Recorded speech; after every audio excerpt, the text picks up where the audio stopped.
कौनो सावत फसैला हो। पर साले भी कह के ना अइला हो, मालूम देल कौनो सावत फसैला हो। लागे उ न देले परमिशन राजऊ, लागे उ न देले परमिशन राजऊ। काहे आवे के ना लेला तू डिसीजन राजऊ, कौन रीजन राजऊ, कौन रीजन राजऊ।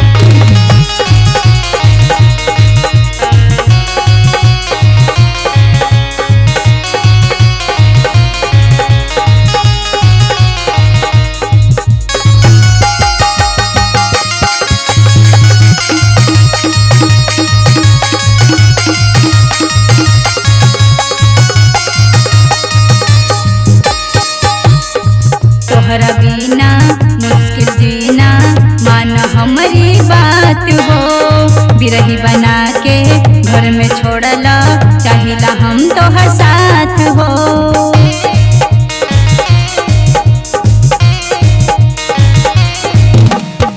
तोहरा बिना मुश्किल जीना, मान हमारी बात हो।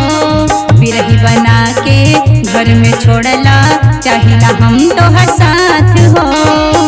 आ गइल फगुनवा के सीजन राजऊ, आ गइल फगुनवा के सीजन राजऊ। काहे आवे के ना लेला तू डिसीजन राजऊ, कौन रीजन राजऊ, कौन रीजन राजऊ।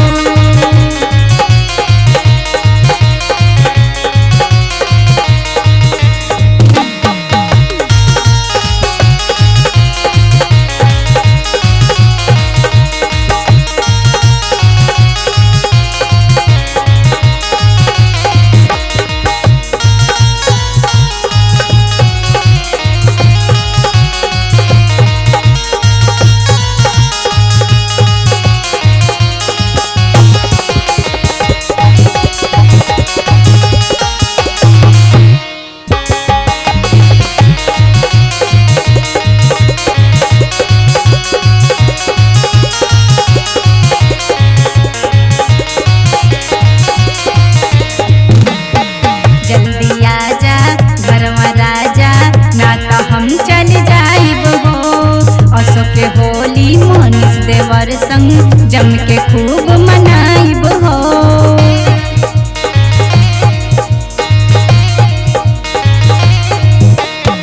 जल्दी आजा घरवा राजा, ना तो हम चल जाइब हो।